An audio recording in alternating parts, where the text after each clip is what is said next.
반갑습니다. 중앙토지보상원과 GH감정평가법인의 대표를 맡고 있는 박상현입니다. 오늘은 수용대상 구역에서 영업을 하고 계신데 그 영업의 부속시설이 구역 밖에 소재하는 경우에 그 구역 밖의 부속시설이 수용대상 지역이 아니다라는 이유로 보상 대상에서 배제된 경우에 그 구역 밖에 소재하는 건축물이나 공작물에 대해서 보상을 받을 수 있는 방법이 있겠는지 한번 살펴보도록 하겠습니다. 보상에 관한 한 가장 근거법이라고 할 수 있는 공익사업을 위한 토지 등의 취득 및 보상에 관한 법률, 줄여서 토지보상법이라고 하는데 이 법 시행규칙 제60조와 62조에 이러한 경우에 대해 규정해 놓은 조항이 있습니다. 한번 살펴보면은 60조에서는 공익사업 시행지구 밖의 건축물에 대한 보상을 규정해 놓고 있고 62조에서는 공익사업 시행지구 밖의 공작물에 대한 보상을 규정해 놓고 있습니다.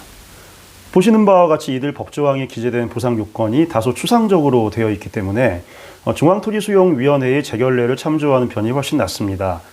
중앙토지수용위원회의 2017년 3월 23일 재결 사례가 있는데 한번 보면은 공익사업 시행지구 밖의 건축물이 보상 대상이 되기 위해서는 본래 기능을 다할 수 없게 되어야 한다고 재결한 바 있습니다. 여기서 공익사업 시행지구 밖의 건축물이나 공작물을 추가로 보상해주기 위한 주요 판단 기준이 바로 그 건축물이나 공작물이 본래의 기능을 다할 수 없는 경우라고 하는데 주목을 해야 됩니다. 국토교통부에서 발간한 중앙토지수용위원회 업무편람 제461페이지 중단부에 보면은 이러한 경우에 본래의 기능을 다할 수 없는 경우의 의미를 다음과 같이 규정을 하고 있습니다. 내용을 보시면은 본래 기능을 다할 수 없게 되는 경우란 공작물 등이 건축물과 일체로 사용되어서 효용을 발휘하고 있었는데 건축물이 이전으로 본래의 본체가 되는 건축물이 이전을 해가지고 남은 공작물 건축물 등만이 사업 시행주 밖에 남아서 본래 효용을 발휘할 수 없는 경우 등을 의미한다라고 그렇게 규정이 되어 있습니다.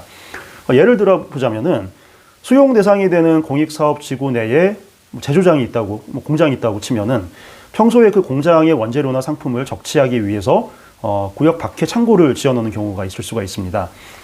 만약 공익사업의 시행으로 구역 내의 땅과 지상 내 제조장, 공장이 전부 수용이 되어서 구역 밖으로 당연히 이전을 해야 되는데 구역 밖에 있는 제조장이 부속된 창고만 떨렁 혼자 남게 됐다면은 그 창고는 제조장의 부속 창고로서의 본래 기능을 다할 수 없는 경우에 해당이 되어서 보상 대상이 된다는 그런 의미가 되겠습니다.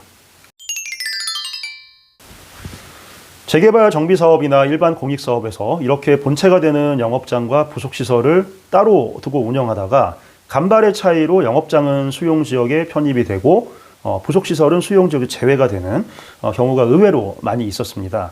이러한 경우를 처리하기 위해서 법률 규정도 존재하고 중토위 재결례도 존재하는 만큼 만약 사업 시행자가 이러한 경우에 보상을 거부한다면은 말씀드린 이런 규정이나 중토위 재결례 같은 것들을 근거로 해서 협의를 한번 시도해 보시고 그래도 해결이 안 될 경우에는 저희 중앙토지보상원으로 문의해 주시면 감사하겠습니다. 저 이상 감정평가사 겸 행정사 박상현이었습니다. 감사합니다.